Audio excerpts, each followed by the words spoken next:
Only for কবর সম্পর্কে দু চারটি কথা বলবো ইনশাআল্লাহ।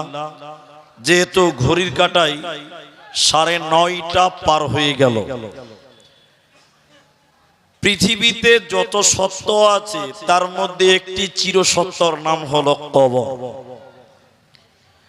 কবরে যাব না, কবরে যাবে না, এই রকম শক্ত মানুষ পৃথিবীতে আল্লাহ কাউকে পাঠায় নাই। তার মানে ছোট থেকে বড়, শিশু থেকে বৃদ্ধ, সবাইকে একদিন কবরে আসতেই হবে, কবরে যেতেই হবে। সে জায়গা থেকে বাঁচার মতন ক্ষমতা পৃথিবীর কারো হবে? জোরে বলো না। আপনি বলবেন মাওলানা, যে লোকটাকে বাঘে খেলো তার কবর কোনটা? যে লোকটাকে টিমি মাছে খেলো তার কবর কোনটা? দার্শনিকগণ কবরের 3টি ভাগ করেছেন। তার মধ্যে একটি গুরুত্বপূর্ণ কথা তারা বলেছেন, কবর কোনো জায়গার নাম নয়, বরং কবর হলো একটা সময়ের নাম। মৃত্যুর পর থেকে শুরু করে কিয়ামতের দিন পর্যন্ত মাঝখানে দীর্ঘ টাইম, এই টাইমটুকুকে বলা হয় কবরের জিন্দেগি, বারজাখি জিন্দেগি, কবরের জীবন।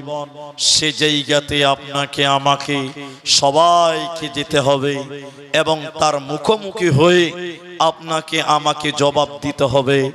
এরই নাম হলো কবর। আল্লাহর নবী মুহাম্মদ সাল্লাল্লাহু আলাইহি ওয়াসাল্লাম বলেছেন, কবরে কয়েকটি বিষয় তিনি ভাগ করে করে করে করে বলেছেন। আমিও আপনাদের সেইভাবে ভাগ করে করে করে করে বলবো, কবরে কি বিপদ আছে, কি শাস্তি আছে, কি প্রশ্ন আছে, একটা একটা করে আপনাদের সামনে তুলে ধরার চেষ্টা করব। চলুন, কবরে কি প্রশ্ন করা হবে, কি সওয়াল করা হয়, এ মর্মে আপনাদের সামনে দুটি কথা বলি, তাহলে আপনি আরো বুঝতে পারবেন। আল্লাহর নবী বলেন, إذا ألقي الميت في القبر آتاه ملكان فيقولان من ربك ما دينك ومن نبيك। আল্লাহর নবী বললেন, শোনো, যখন কোনো মাইয়াতকে সমাধি করা হয়, দাফন করা হয়, আতাহু মালাকানি, ওই কবরে 2জন ফেরেশতা আছে। ওই 2জন ফেরেশতা সাধারণ কোনো মানুষদের মতন নয়, দুনিয়ার স্বাভাবিক মানুষদের মতন নয়। তারা ফেরেশতারা কেমন, তাদের গঠন কেমন? নবী বলেন, তাদের চোখগুলো নীল জল জল জল জল করে জ্বলবে এবং তাদের শরীরটা হাড়ির কালির চাইতেও কালো কুচকুচে তাদের গায়ের রং। এই রকম 2জন ফেরেশতা কবরে আসবে। এসে তারা বলে, ফায়াকুলানি, তারা 2জন একসঙ্গে বলে, মান রব্বুকা মা দীনুকা ও মান নবিয়ুকা, বলো তোমার রব কে, বলো তোমার দিন কি, বলো তোমার নবী কে। এই 2টি ফেরেশতা এই সময় 3টি প্রশ্ন করে। যে ব্যক্তি এই 3টি প্রশ্নের উত্তর দিতে পেরে যাবে ও সব জায়গায় বেঁচে যাবে। আর যে ব্যক্তি এই 3টি প্রশ্নের উত্তর দিতে পারবে না, ও কবরে কোনো জায়গাতেও বাঁচতে পারবে না। এজন্য নবী বলেন, তোমরা কবরের প্রশ্নের জন্য রেডি হয়ে তোমরা কবরে এসো, কারণ কবরে যে বাঁচতে পারবে না ও কোনো জায়গাতেও বাঁচবে না। বিশেষ করে নবীজির ব্যাপারে কবরে এত প্রশ্ন করা হবে, এত প্রশ্ন করা হবে যা অন্য অন্য ব্যাপারে তত প্রশ্ন করা হবে না। যেমন আপনাদের কয়েকটি হাদিস যদি আপনাদের বলি তাহলে আপনারা বুঝতে পারবেন যে কবরে রসুলের ব্যাপারে এত প্রশ্ন করা হবে, এত প্রশ্ন করা হবে যা আপনার আমার চিন্তার বাইরে কত প্রশ্ন করা হয়। চলুন একটি হাদিস আপনাদের সামনে বলি। হাদিসটির রাবি হযরতে আনাস রাদিয়াল্লাহু তাআলা আনহু। নবীজি বললেন, শোনো, যখন কোন মুমিন মুসলমানকে যখন কবরে রেখে মাটি দিয়ে চলে আসা হয়, দুইজন ফেরেশতা এসে তাকে উঠিয়ে বসায়। ঈমানদার লোক আপনার আমার পায়ের শব্দ শুনতে পায়, পায়ের আওয়াজ শুনতে পাই যে আমরা তাকে রেখে চলে যাই। দুইজন ফেরেশতা এসে বলে, নবীজির ছবি দেখায়। নবীজির ছবি দেখিয়ে বলে, বলো এই ব্যক্তিকে মান হাজার রাজুলুন, এই ব্যক্তিকে। নবীজির ছবি দেখিয়ে বলে, বলো ঈমানদার ব্যক্তি। তখন বলে, ইনি আল্লাহর বান্দা এবং তার নবী। ফেরেশতারা তখন বলে, দেখো, ফেরেশতারা তখন মুমিনকে বলে, দেখো জাহান্নাম কেমন দাউ দাউ করে জ্বলছে, জাহান্নাম কেমন দাউ দাউ করে জ্বলছে। মুমিন ব্যক্তি জাহান্নাম দাউ দাউ করে জ্বলছে দেখতে পায়, জাহান্নামের ভয়ঙ্কর শাস্তি দেখতে পায়। ফেরেশতারা আল্লাহর হুকুমে ওই জাহান্নাম পরিবর্তন করে ওই জায়গাতে জান্নাত দেখায়, আর বলতে থাকে, মুমিন তুমি শুনে নাও, তোমার জন্য জাহান্নাম ছিল যখন তুমি কবরে নবীজির প্রশ্নের উত্তর দিতে পেরেছ, নবীজির পরিচয় তুমি দিতে পেরেছ, আল্লাহ তোমার জাহান্নাম পরিবর্তন করে আল্লাহ তোমার জন্য জান্নাতে রেখেছে। অতএব কবরে যদি নবীজির প্রশ্নের উত্তর দিতে পারা যায়, কবরে কোনো শাস্তি হবে না, কবরে কোনো আযাব হবে না। এজন্য নবীজির ব্যাপারে কবরে বারবার প্রশ্ন করা হয়।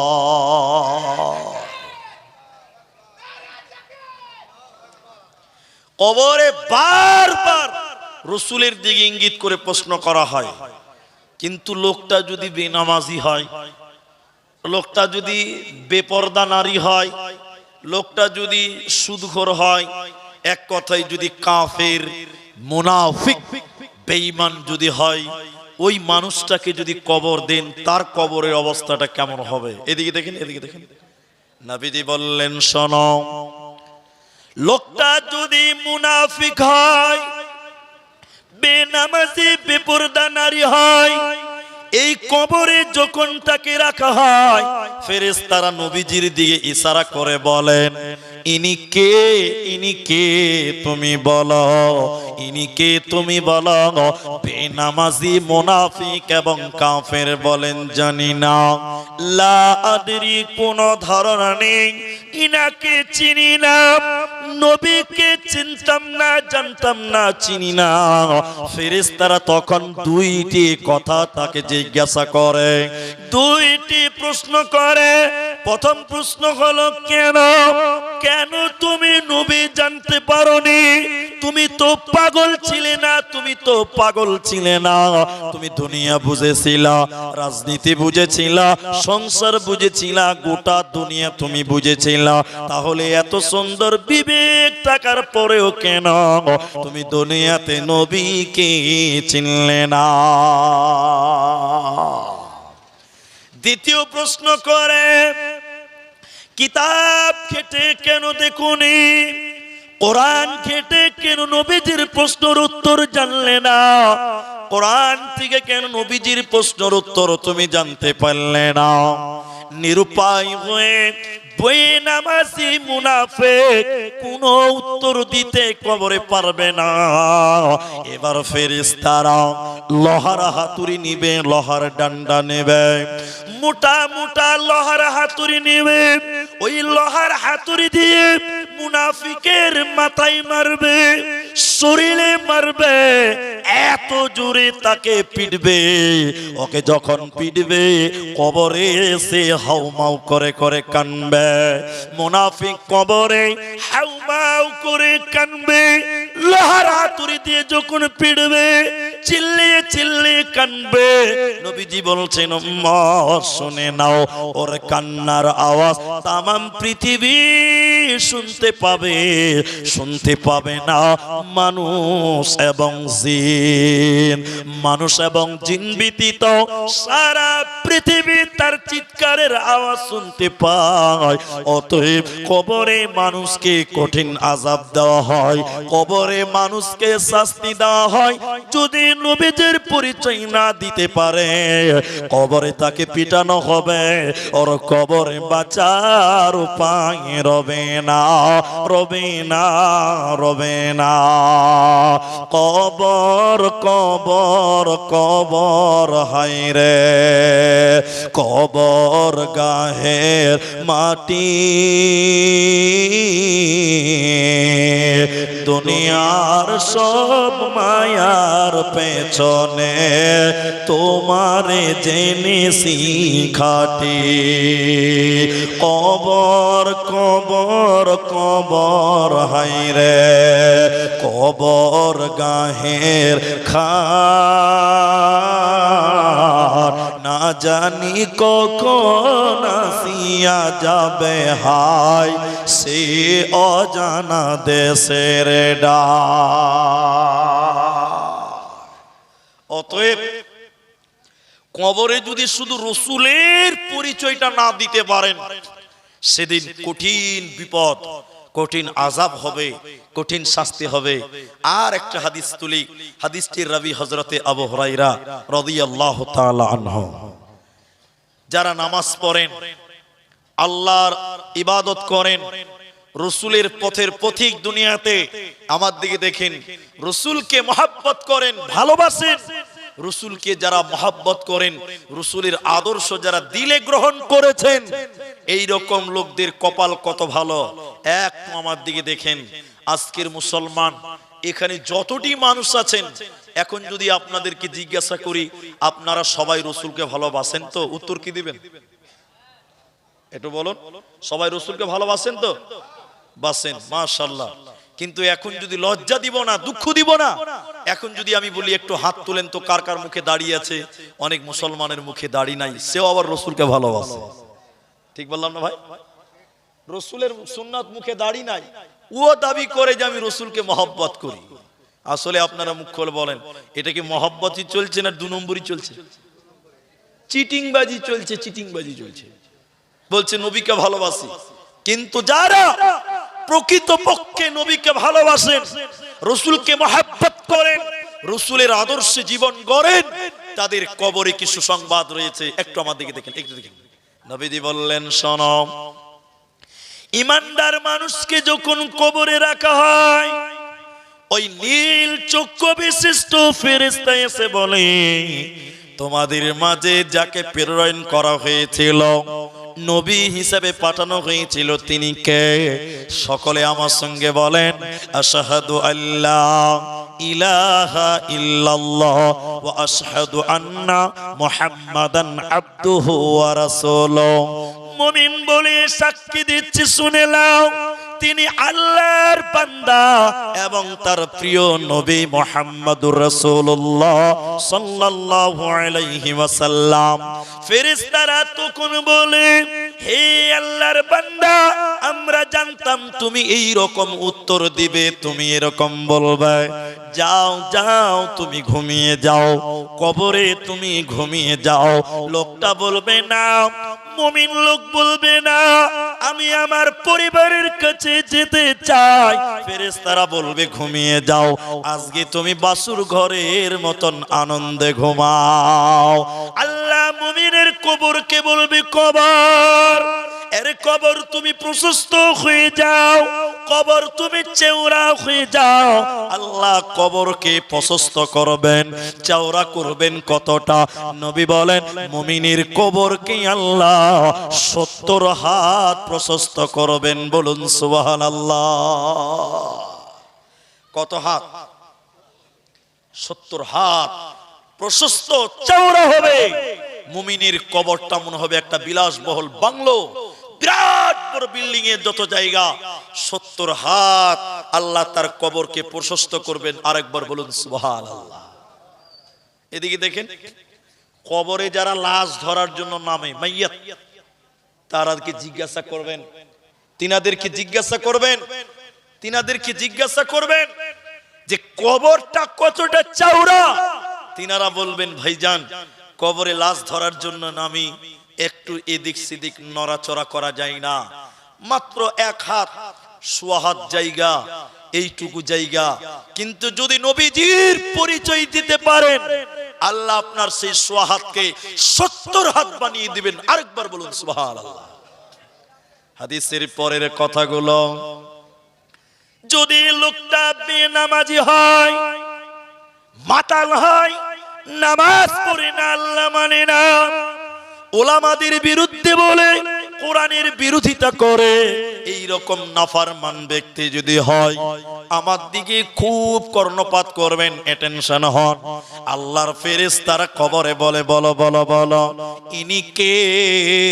নবীজির ছবি দেখে বলবেন, ইনি কে তুমি বলো। বেঈমান বলবে, আমি চিনি না, জানি না, চিনতাম না, জানতাম না। ফেরেশতারা তখন বলে, জানতাম তুমি এরকম উত্তর দিবে, আমরা আগে আন্দাজ করে নিয়েছিলাম, তোমাকে কঠিন শাস্তি দেওয়া হবে। আল্লাহ তখন কবরকে বলবে, জমিন, মাটির কবর, এই লোকটা তোর উপরে ছিল, আমি আল্লাহর জমিনের উপরে ছিল, কিন্তু দুনিয়াতে আমি আল্লাহকে মানে নাই। কবর, তুমি প্রতিশোধ নিয়ে নাও, বদলা নিয়ে নাও। কবরের ডান দিকে মাটি, কবরের বাঁ দিকে মাটি, দুই দিকের মাটি এসে কাফেরকে পিছিয়ে দিবে। রুলার যেমন রাস্তাকে পিছিয়ে পিছিয়ে রাস্তা বানায়, রুলার বুঝেন কিনা আপনারা? রোলার গাড়ি বুঝেন না? রোলার দেখবেন চেপে চেপে চেপে চেপে রাস্তাকে পিছিয়ে দেয়, রাস্তাকে মজবুত করে। আল্লাহর নবী বলেন, আল্লাহ তখন বলবে, মাটি, কবর, তুমি বদলা নিয়ে নাও, তুমি শাস্তি তাকে দাও। কবরের দুই দিকের মাটি এসে এই বেনামাজি কাফেরকে পিছিয়ে দেবে, এমন জোরে পিছবে, নবী বললেন, ওর ডান দিকের হাড্ডিগুলো বাঁ দিকে ঢুকে যাবে, আর বাঁ দিকের হাড্ডিগুলো ডান দিকে ঢুকে যাবে, পিছিয়ে দেবে। কবরকে সংকীর্ণ করা হয়, আর তাকে কবরে শাস্তি দেওয়া হয়। অতএব কাফেরের দল, বেনামাজির দল, নাফরমানের দল কবরে যদি উত্তর না দিতে পারে, কবরে কিন্তু বাঁচার উপায় রবে না, থাকবে না, এরই নাম কবর।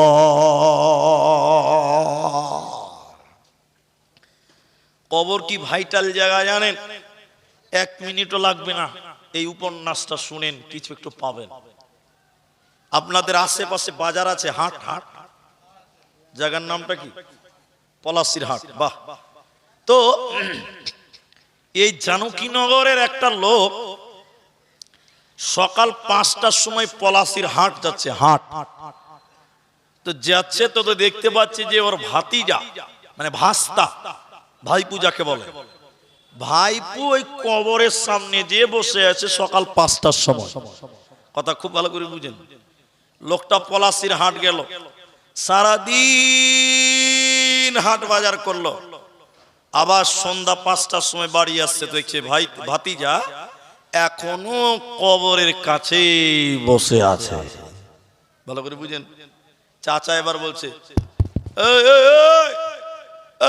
বেটা, ভাতিজাকে বলছে, ভাতিজা কবরের কাছ থেকে বলছে, বলেন চাচা। তা ভাতিজাকে চাচা বলছে, তো দাদির কথা খুব মনে পড়েছে। বাপ, কেন চাচা? কবরে বসে আছিস, তাহলে তো দাদির কথা খুব মনে পড়েছে। বলছে, না চাচা, ও দাদি বুড়ি মরে গেছে, ওকে খুঁজে আর লাভ আছে। তো চাচা তখন বলছে, তাহলে তোর দাদুর কথা খুব মনে পড়েছে বোধহয়, তুই কবরে বসে আছিস।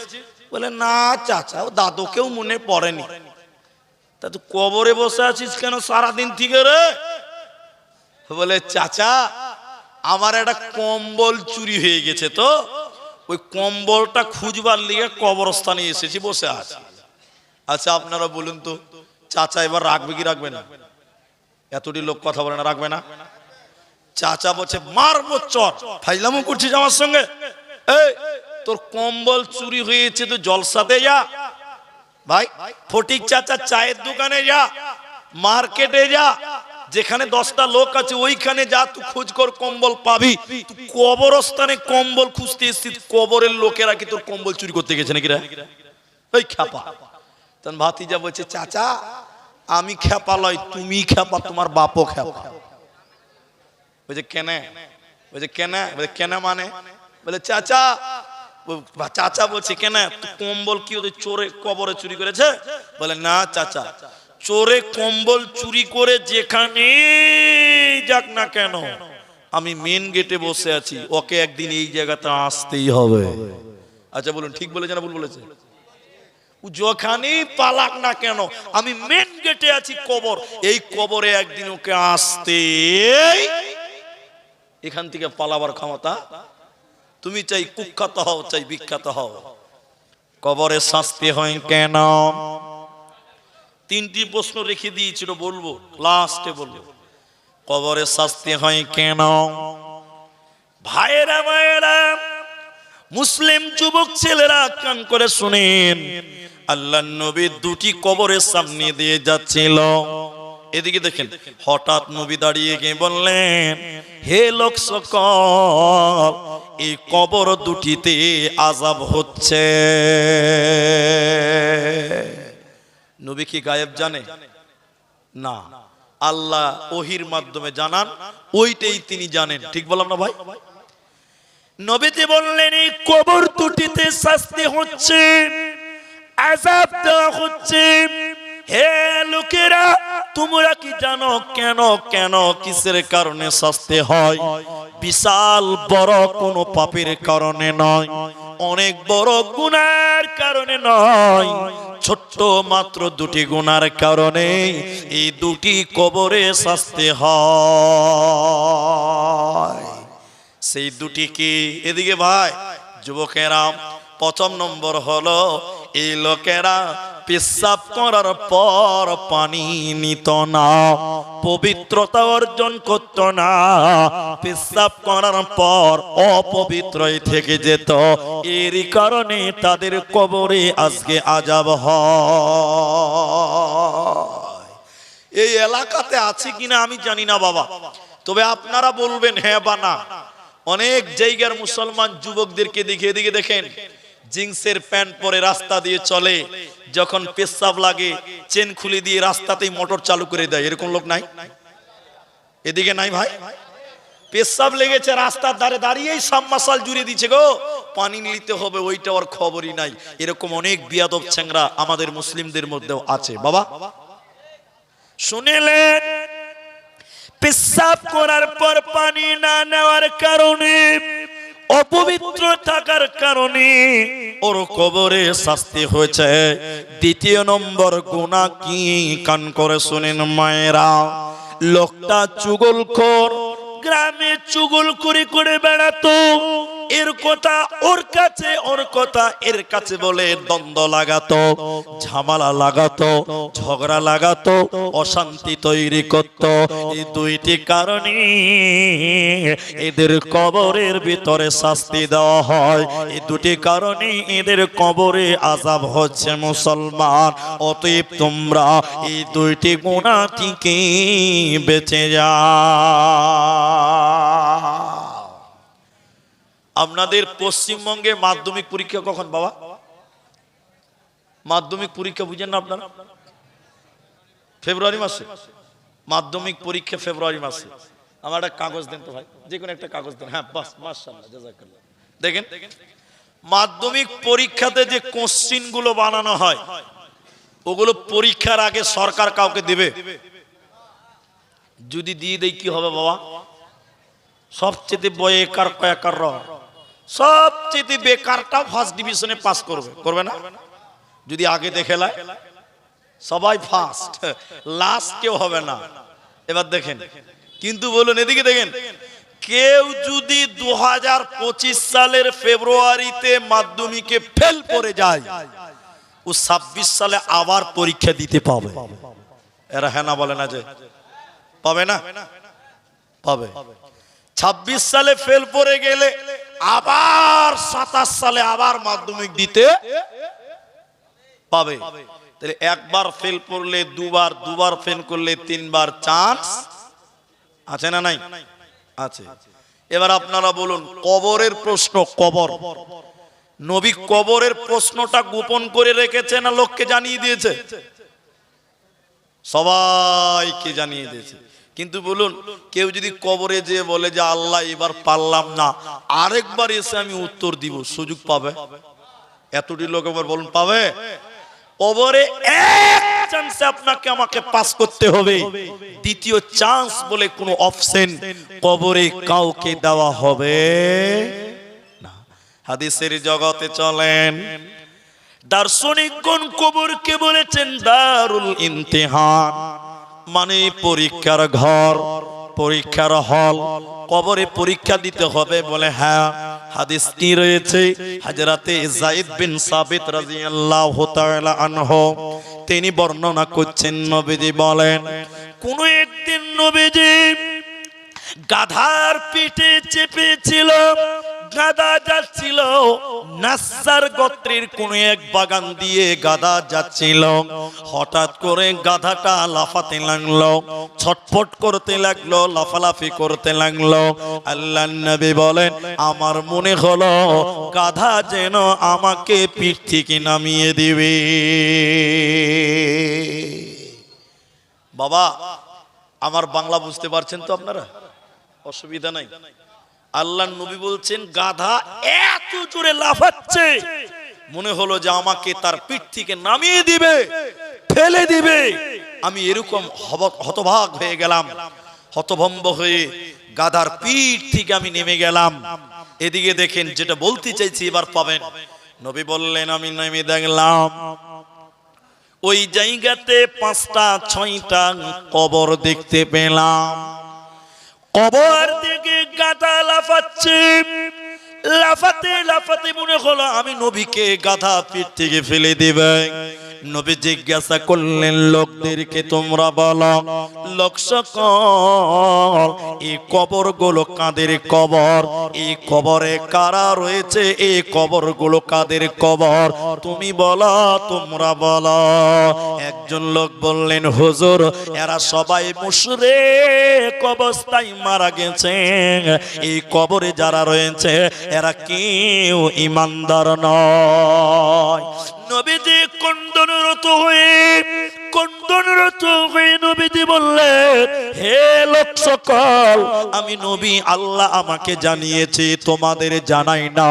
কবরে মানুষকে কঠিন পরীক্ষায় ফেলা হয়, কবরে মানুষকে কঠিন বিপদে ফেলা হয়, কবরে মানুষকে কঠিন আযাব দেওয়া হয়। আল্লাহ আমি নবীকে জানিয়েছে। আমি নবীর মনে মনে আশা হয় আমি একবার আল্লাহকে দোয়া করে দিই, আল্লাহ রব্বুল আলামিন, তুমি আমার উম্মতিকে কবরের আযাব শুনিয়ে দাও। আমি নবীর মনে মনে হয় আমি আল্লাহকে দোয়া করে দিই, আল্লাহ আমার উম্মতিকে কবরের আযাবটা শুনিয়ে দাও।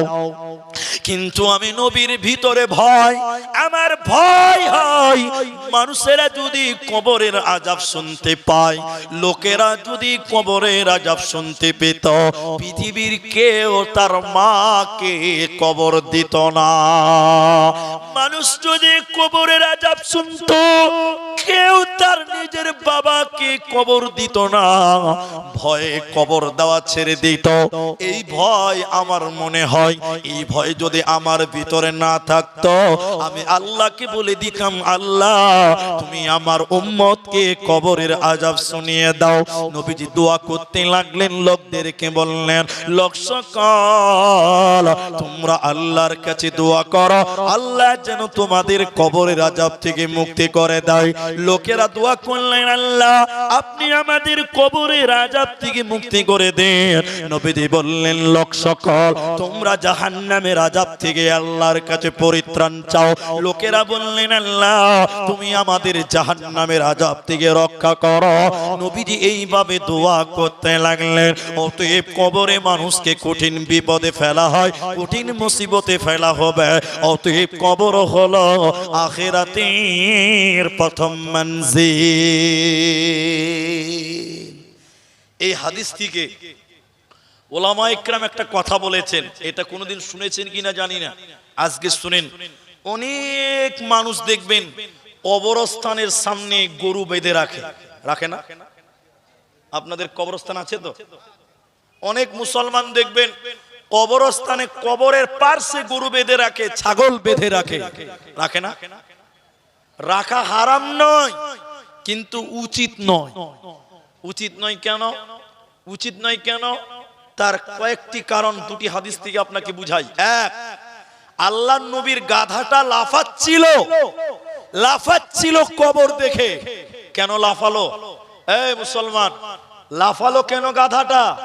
তার কারণ হলো কবরের আযাব সারা পৃথিবীর গরু শুনতে পায়, গাধা শুনতে পায়, পাখি শুনতে পায়, ছাগল শুনতে পায়। শুধু শুনতে পায় না, মানুষ এবং জিন। রাসূলকে গাধা লাফাচ্ছিল কেন? কারণ গাধা কবরের শাস্তির আওয়াজ শুনতে পায়। তাই আপনি যদি আপনার গরুকে কবরের কাছে বাঁধেন, গরুটা কবরের শাস্তি শুনতে পেয়ে ভয় পেয়ে যাবে, ভীতু সন্ত্রস্ত হবে, গরুটা রুগা হয়ে যাবে। এই জন্য ওলামা ইকরাম বলছেন, নবীজি যেহেতু বলেছে কবরের আযাব সবাই শুনতে পায়, শুধু মানুষ শুনতে পায় না আর জিন শুনতে পায় না, তাই কবরের আশেপাশে গরু, ছাগল, অবলা প্রাণীদেরকে কবরের আশেপাশে বাঁধতে হয় না। কথা কি বুঝতে পারলেন? হ্যাঁ না বলেন? সাবধান থাকেন। এবার শুনেন, জাহান্নামের পূর্বে কবর। কবর মা আমার, বোন আমার, হাদিসের নবীজির বিবি আম্মা জান আয়েশা রাদিয়াল্লাহু আনহা বর্ণনা করছেন। এই হাদিসটা শুনেন, এই হাদিসে একটা গভীর কথা লুকিয়ে আছে। হাদিসটা কি গভীর কথা আছে? ইসলামের শুরুর ঘটনা, বুখারী মুসলিমের হাদিস আপনার সামনে বলছি। দেখেন, একটা ইহুদি মেয়ে, মেয়েটা মুসলিম নয়, ইহুদিদের মেয়ে নবীজির স্ত্রী আয়েশার কাছে এলেন। মেয়েটা এসে কবরের কথা আলোচনা করতে লাগলেন। মেয়েটা মুসলমান না ইহুদি? ইহুদি। কবরের কথা আলোচনা করছেন আয়েশার সামনে। আম্মা জান আয়েশা গভীর মনোযোগ দিয়ে কবরের কথাগুলো শুনছেন। মেয়েটা শেষ কথা বললেন, আয়েশা, আল্লাহ যেন তোমাকে কবরের আযাব থেকে মুক্তি দেন। আম্মা জান আয়েশা বলেন, আমি অবাক হয়ে গেলাম, কারণ আমি আয়েশাও জানি না যে মানুষের কবরে কোনো আযাব হয়। এটা ইসলামের শুরুর ঘটনা। আম্মা জান আয়েশা অবাক হয়ে গেলেন, কবরে কি সত্যি আযাব হয়? ইহুদি মেয়েটা চলে গেল। নবীজি এলেন আম্মা জান আয়েশার কাছে। আম্মা জান আয়েশা বলেন, ইয়া রাসূলুল্লাহ, একটা ইহুদিদের মেয়ে এসেছিল, অনেকক্ষণ কবর কবর কবর নিয়ে আলোচনা করলো। শেষের বেলায় বলল, আয়েশা, আল্লাহ যেন তোমাকে কবরের আযাব থেকে মুক্তি দেয়। নবী গো, কবরে কি সত্যি সত্যি মানুষকে আযাব দেওয়া হয়? কবরে কি সত্যি আযাব হবে? নবীজি বললেন, আয়েশা রে, শুনে নাও, আযাবুল কবরে হাক্কুন, কবরের আযাব বড় সত্য রে আয়েশা, কবরের আযাব বড় সত্য রে আয়েশা। আম্মা জান আয়েশা বলেন, শুনে নাও লোকেরা।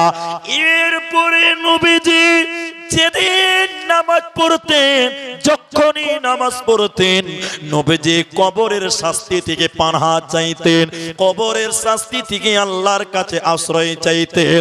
অতএব লোক সকল, তোমরাও কবরের আযাব থেকে আল্লাহর কাছে পরিত্রাণ চাও, কবরের আযাব থেকে আশ্রয় চাও, কারণ কবরে মানুষকে সত্যি সত্যি আযাব দেওয়া হয়।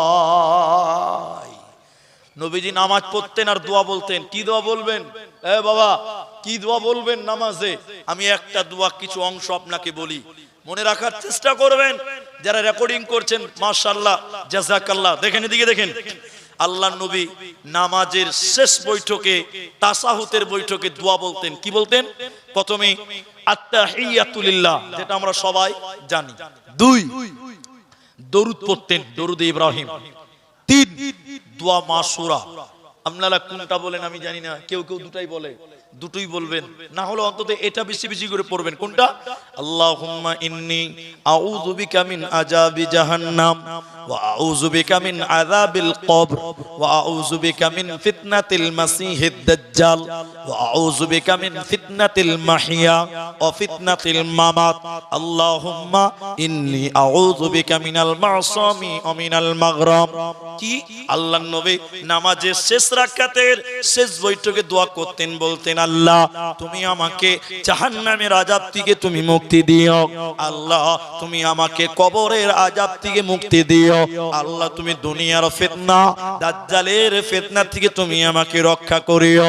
আম্মা জান আয়েশা বটেই বলেন, নবীজি যখনই নামাজ পড়তেন তিনি ইস্তেগফার তিনি বেশি বেশি করে কবরের আযাব থেকে বাঁচার জন্য তো আল্লাহর কাছে আশ্রয় চাইতেন, আল্লাহর কাছে নামাজের ভিতরে কবর থেকে পানাহা চাইতেন।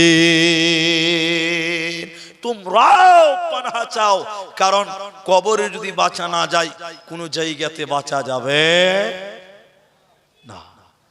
কিন্তু বলুন এবার আপনারা বলুন, তাহলে কবরে প্রশ্ন কটা? এতটি লোক কথা বলে না, কটা? 3টা লয় 4টা, 3টা লয় কটা বললাম? 3টি হয়ে যাবে, আর একটা ওই 3টাকে কেন্দ্র করে আরেকটা করা হবে, তাহলে টোটাল কটা? 4টা হবে। এবার দেখেন আমার আমার আমার দিকে একদম কর্ণপাত করেন, একটা একটা করে বলি। মান রব্বুকা মা দীনুকা ওয়া মান নবিয়ুকা।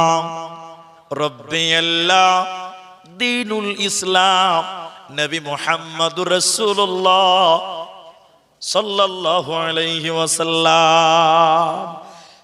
সবার মুখস্থ আছে ভাই? মুখস্থ নাই ভাই?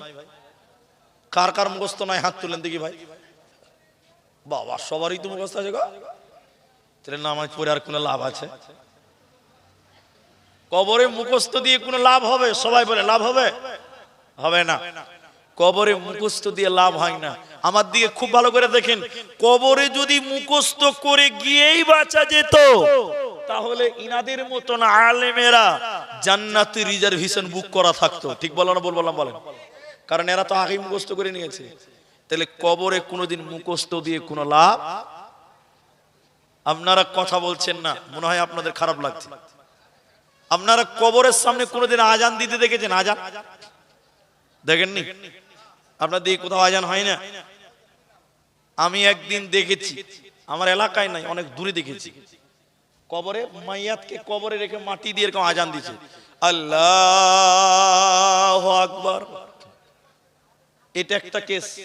আরেক জায়গাতে দেখেছি, কাগজ দে, একটা লোক মারা গেছে, তো একটা বড় মাওলানা পাগড়ি পড়ে আছে, ওই লাশটাকে যখন কবরে নামাবে ওই বড় মাওলানা খাতা কলম নিয়ে এসছে। এদিকে দেখেন, ও তখন লিখছে মান রব্বুকা, লিখছে রব্বি আল্লাহ, উত্তরও লিখছে মা দীনুকা, উত্তর লিখছে দীনুল ইসলাম, তারপরে লিখছে ওমান নবিউকা, উত্তর লিখছে নবী মুহাম্মদুর রাসূলুল্লাহ। এই কাগজটাকে ছিঁড়ে ওই মাইয়াতকে কবরে যখন রাখছে, এই কাগজটাও কবরের ভিতরে ভরে তার উপরে মাটি দিচ্ছে। না আমাদের মতন কিছু লোক আছে, তো জিজ্ঞাসা করলো ভাই কাগজটা ভিতরে ভরে দিলে কি ব্যাপার? তখন বলছে মুলি সাহেব আমাদের বড় আলেম বড় হুজুর লিখেছে, কবরে যখন আমার বাপকে প্রশ্ন করবে আমার বাপ এই কাগজ দেখে দেখে উত্তর দিয়ে দিবে। আচ্ছা আপনারা বলুন, কাগজ দেখে দেখে যদি উত্তর দেওয়া যায় তাহলে নামাজ পড়ে কোনো লাভ আছে? এতটি লোক কথা বলে না। কবরে যদি কাগজ দেখে উত্তর দেওয়া যায় তাহলে আমরা মুলবিগুলো সব খেপা নাকি? খানুকে নামাজ পড়ছি বুঝি, নামাজ পড়া দান করে কি দরকার? বড় হুজুরকে ডেকে লাও, কাগজে লিখে লাও, কবরে চলে যাও, জান না। কিন্তু বলুন কবরে কোনোদিন লেখে, কবরে কোনোদিন মুখস্থ করে কোনো লাভ হবে না। দেখবেন দেখবেন এদিকে দেখেন, প্রমাণ দিতে হবে। হাদিসের রাবি কে? বারা ইবনে আযিব রাদিয়াল্লাহু তাআলা আনহু। যখন কোনো মানুষকে কবরে রাখা হয়, যখন কোনো মানুষকে কবরে রাখা হয়, কবরে যেটা রাখা হয় ওটা আত্মা নয়, বরং ওটা দেহ। জি ভাই, কবরে যেটা রাখেন ওটা কি আত্মা না দেহ? দেহ। প্রাণ পাখি কার কাছে আছে? আল্লাহর কাছে। মাটির দেহ মাটি খাবে, কিসের কর বাসনা, হায়রে এই দুনিয়ায় আশা মিটবে না।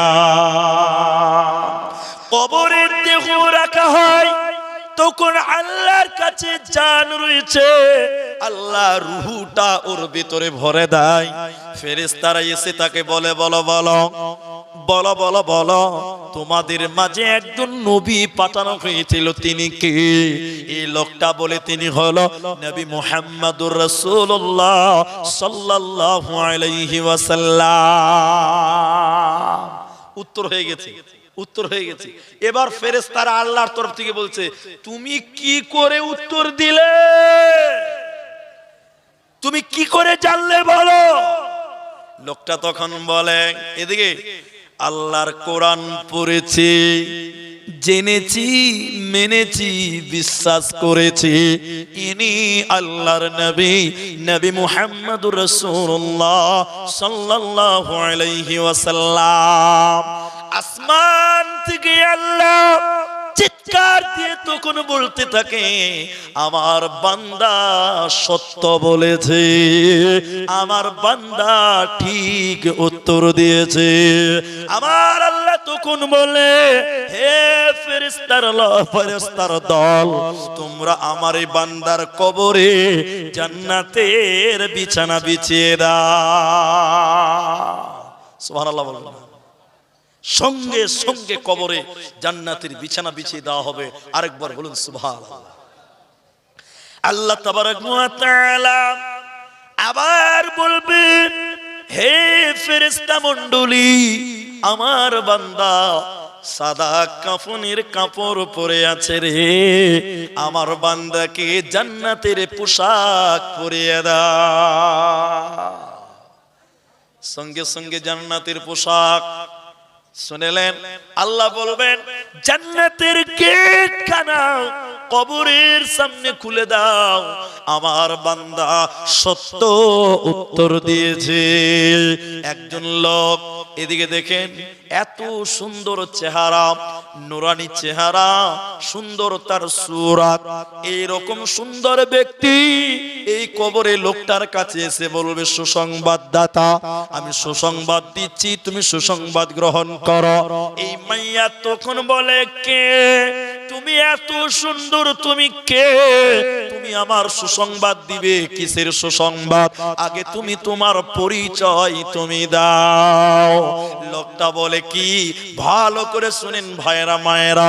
লোকটা বলেন, আমি তোমার ওই সম্পদ, ওই আমলগুলো, দুনিয়াতে নামাজ পড়েছ, রোজা করেছ, দান করেছ, আমি তোমার দুনিয়ার নেক আমাল আজকে কবরে তোমার সঙ্গী হয়ে গেলাম।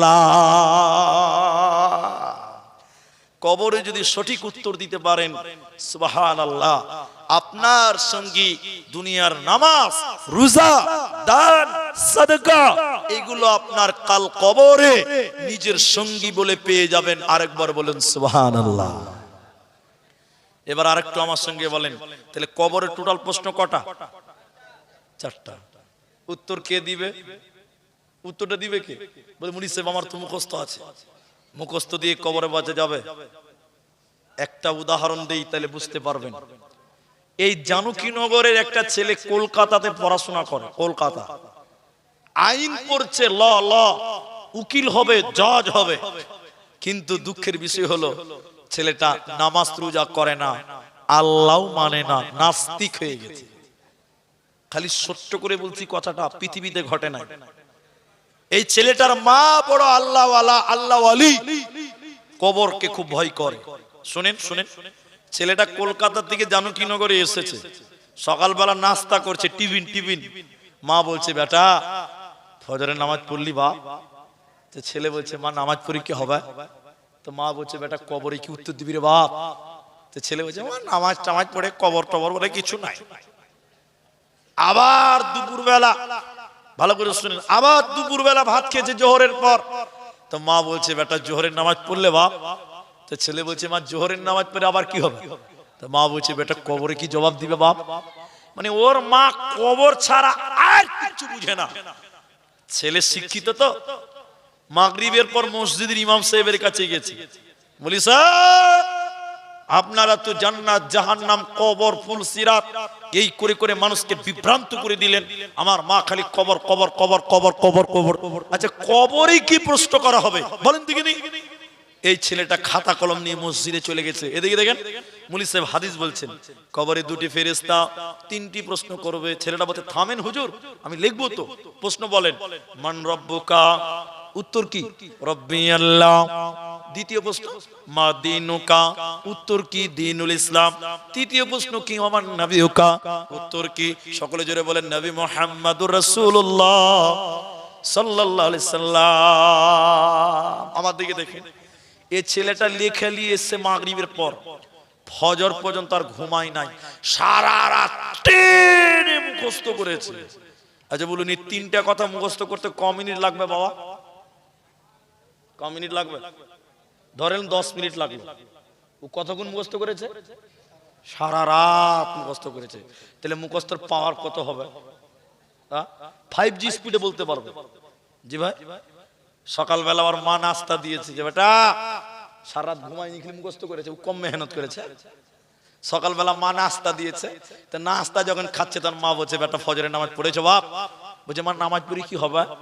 তখন মা বলছে বেটা কবরে কি উত্তর দিবি? তখন ছেলে বলছে মা শোনো কি উত্তর দিব। সারা রাত যা মুখস্থ করেছে তাই বলতে লাগলো। নবীজি বলেছেন কবরে তিনটি প্রশ্ন করবে দুটি ফেরেশতা। প্রথম প্রশ্ন মান রব্বুকা, দ্বিতীয় প্রশ্ন মা দীনুকা, তৃতীয় প্রশ্ন মান নবিউকা।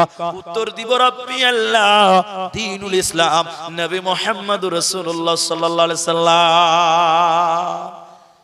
মা উত্তর শুনে এরকম দেখেন চোখ বড় বড় হয়ে গেছে মায়ের। ছেলে এবার বলছে মা আমার তো মুখস্থ আছে, তোর মুখস্থ আছে মা? মা খালি শুকনো ঢুক গিলছে। ছেলে হাফিজ তৈরি হয়ে গেছে। কি তৈরি হয়েছে? হাফিজ তৈরি হয়ে গেছে। আচ্ছা বলুন মুখস্থ করে কবরে কোনো লাভ হবে? যখন অন্ধ নীল চক্ষু বিশিষ্ট ফেরেশতা দেখবে সব মুখস্থ ভুলে যাবে। কবরে দুইটি জিনিস কাজে লাগবে, একটা ঈমান আর একটা আমাল। একটা ঈমান আর একটা আমাল। কবরে মুখস্থ করে কোনো লাভ হবে না, হবে না, হবে না।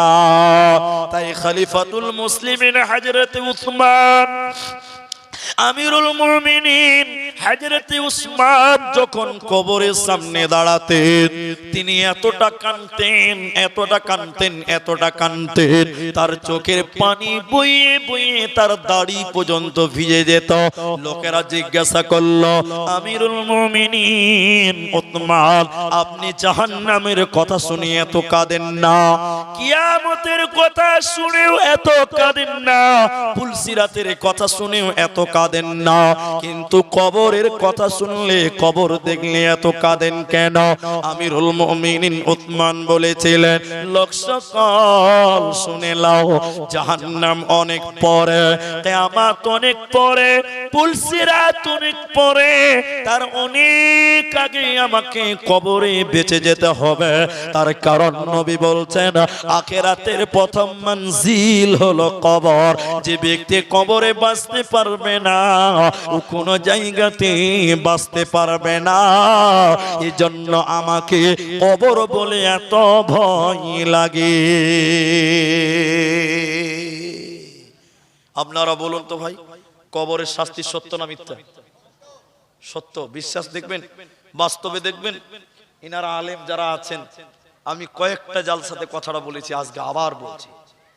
আমি যখন 8-10 বছরের বাচ্চা, আমি বীরভূমের ছাত্র, আমি বীরভূম পড়াশোনা করেছি। 8-10 বছরের যখন ছাত্র, তখন আমাদের গ্রামে একটা লোক মারা গেছিল। জুমার দিন ছিল, শুক্রবার। জুমার নামাজের পর ইমাম সাহেব বলে দিল, এই কেউ বাড়ি যাবেন না, জানাজা আছে, মাইয়াতের জানাজা হবে। আমরা সবাই জানাজা পড়লাম। ছোট তালবিলিম ছিলাম। আমাদের গ্রামে গোরস্থান ছিল না, কবরস্থান ছিল না। যে লোক মারা গেছে তার বাড়ির পেছনে জানাজা হবে। ভালো করে শুনেন, পেছনে জানাজা হবে। মাইয়াতকে কবরে রেখেছে, দেখেন উপরে বাঁশ দিয়েছে, টাটি দিয়েছে, মাটি দিতে আরম্ভ করেছে। বিশ্বাস করবেন 2, 4, 10, 20 জন লোক মাটি দিয়েছে। কবর এত জোরে হিলতে লাগলো, এত জোরে হিলতে লাগলো, মানুষেরা মনে করেছিল ভূমিকম্প চালু হয়ে গেছে। আশেপাশের গাছের দিকে তাকিয়ে দেখলো একটা গাছের পাতাও নড়চড় করে না।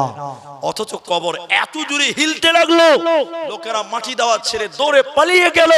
ওই লোকের নিজের ছেলেগুলো, আত্মীয় স্বজনেরা কোদল দিয়ে তাড়াতাড়ি মাটি দিয়ে ওখান থেকে সরে গেল। এবার বলুন, কবরের আযাব সত্য না মিথ্যা বলেন? 100% সত্য। দেখবেন নবীজির হাদিসটা শুনেন আমার ভাইয়েরা, অনেক কথা আপনাদের বলার আছে, অনেক শিক্ষার আছে, কিন্তু বেশি রাতও করা যাবে না। ফজরের নামাজও আমাদের পড়তে হবে। শুনেন কথাটা, শুনেন। নবী সাল্লাল্লাহু আলাইহি সাল্লাম আনসার ব্যক্তিদের কাউরি জানাজায় গেলেন। সাহাবীরা বললেন, আমরাও নবীজির সঙ্গে ছিলাম।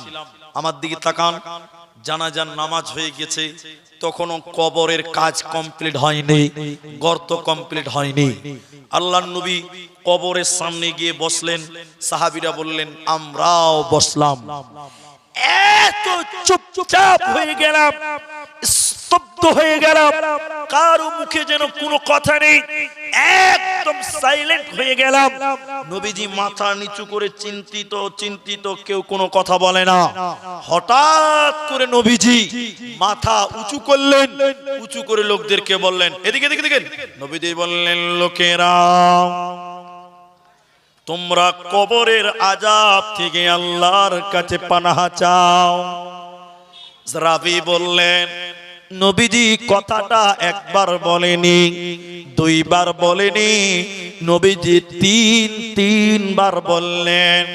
অনেকক্ষণ চুপ ছিল, কবরের সামনে মাথা নিচু করে চিন্তা করল। শেষের বেলায় নবীজি 3 বার বললেন, লোক সকল, কবরের আযাব থেকে তোমরা আল্লাহর কাছে পানাহ চাও, কবরের আযাব থেকে তোমরা আল্লাহর কাছে আশ্রয় চাও। কেন? কবরে যদি তোমরা বাঁচতে না পারো, কোন জায়গায় বাঁচবে না। আসমা বিনতে আবু বকরের বিটি আসমা একদিন বলতে লাগলেন, তিনি বলছেন, একদিন জুমার দিন আমরা মসজিদে নামাজ পড়লাম, জুমার নামাজ মসজিদে আমরা আদায় করলাম। সেদিন নবীজি খুতবা দিলেন। খুতবায় কি বক্তব্য দিলেন, কি ব্যাপারে নবীজি খুতবা দিলেন শুনে নাও। সেদিন নবীজি কবর সম্পর্কে বক্তব্য দিচ্ছিল, কবরের আযাব সম্পর্কে বক্তব্য দিচ্ছিল। নবীজির বক্তব্য শুনে সাহাবীরা, মুমিন মুসলমানেরা মসজিদের ভিতরে হাওমাও করে কান্নাকাটি করল। মসজিদের ভিতরে কবরের বক্তব্য শুনে সাহাবীরা মসজিদের ভিতরে কেঁদেছিল। কেন? কবরের যে আযাব, সাপ বিচ্ছুর ঘর, কবর অন্ধকার ঘর, সেই জায়গাতে সাপ থাকবে, বিচ্ছু থাকবে, বড় বড় বিষাক্ত সাপ সেখানে থাকবে, আর মানুষগুলোকে কামড়াবে। সাহাবীরা নবীজির মুখে কবরের আযাবের কথা শুনে হাওমাও করে কেঁদেছিল।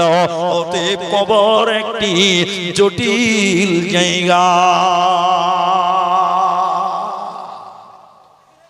কার কবরে আযাব হবে না, কার কবরে শাস্তি হয় না, কাদের কবরে কোনো আযাব হবে না, এই কথাগুলো আপনি শুনেন, আপনার কাজে লাগবে। নবীজি বললেন, জুমার দিনে যে মারা যায় অথবা জুমার রাতে যদি কেউ মারা যায়, তাদের কবরে কোনো শাস্তি হবে, কিন্তু জুমার রাতে মরলেই শাস্তি মাফ। জি ভাই, আচ্ছা জুমার রাত কোনটা? আজকে রাতটা কোন রাত? শনিবারের রাত। মাশাআল্লাহ, এটা কিন্তু জুমার রাত নয়, বৃহস্পতিবার দিন গিয়ে যে রাতটা শুরু হয় ওটাকে বলে জুমার রাত। জুমার রাতে যদি কেউ মারা যায়, জুমার রাত যদি জুমার রাতে কেউ মারা যায় তাহলে তার কবরের শাস্তি হয় না। জুমার দিনে যদি কেউ মারা যায় আল্লাহ কবরের শাস্তি মাফ করে দেয়, কিন্তু ঈমান থাকা বাধ্যতামূলক। এটা লোক গাঁজা খায়, গাঁজা খায়, নামাজ পড়ে না, জুমার দিন মরল কবরের শাস্তি মাফ হবে? তাহলে সালা মুন্দিরা সব দোয়া করতো আল্লাহ জুমার দিন মরণ দাও, নাকি বলতেন? কিন্তু না, ঈমান থাকতে হবে। যদি কবরের আযাব থেকে বাঁচতে চান তাহলে ঈমান নিয়ে দ্বিতীয় আরেকটা লোক তার কবরের শাস্তি হবে না।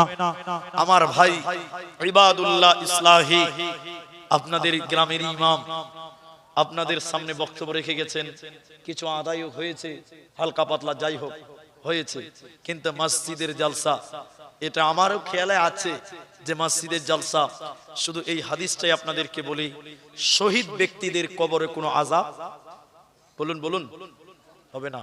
শহীদ কারা? শহীদ কাদের বলা হয়? 5 থেকে 6 জন ব্যক্তিকে শহীদ বলা হয়েছে, তাদের কবরে আযাব হবে না। শেষের মোমেন্টে আপনাদের 2টি গুরুত্বপূর্ণ কথা বলি। কবর প্রতিদিন ডেকে ডেকে 3টি কথা বলে। কবর কি বলে? কবর বলে আমি অন্ধকার ঘর, তোমরা আলো নিয়ে এসো। কবরে কোনো আলো বাতাস থাকবে না। কবর বলে আমি মাটির ঘর, বিছানা নিয়ে এসো। কবর বলে আমি সাপ বিচ্ছুর ঘর, তোমরা অস্ত্র নিয়ে এসো। কবর প্রতিদিন ডেকে ডেকে 3টি কথা বলেন, কেউ কেউ বলেছেন 5টি কথা বলেন। এগুলো হাদিসের উপরে গবেষণা করে দার্শনিকগণ বলেছেন, 1, কবর বলে অন্ধকার ঘর, তোমরা আলো নিয়ে এসো। আলো হলো নামাজ, আলো হলো নামাজ, আলো হলো রোজা। নামাজ রোজা করবেন, কবরটাকে নূরে মনোয়ার করে দিবেন, বলুন সুবহানাল্লাহ। কবর বলেন আমি সব বিচ্ছুর ঘর, অস্ত্র নিয়ে এসো, সামান নিয়ে এসো। সামান হলো যাকাত, সামান হলো সাদাকা, সামান হলো যাকাত, সামান হলো সাদাকা। আপনি যদি দুনিয়াতে যাকাত বের করেন, আপনি যদি সাদাকা দেন, আল্লাহ আপনার কবরে আযাব দিবে না, সব বিচ্ছুর কাছ থেকে আপনি রেহাই পেয়ে যাবেন। কবর বলেন আমি একাকিত্বের ঘর, সঙ্গী নিয়ে এসো।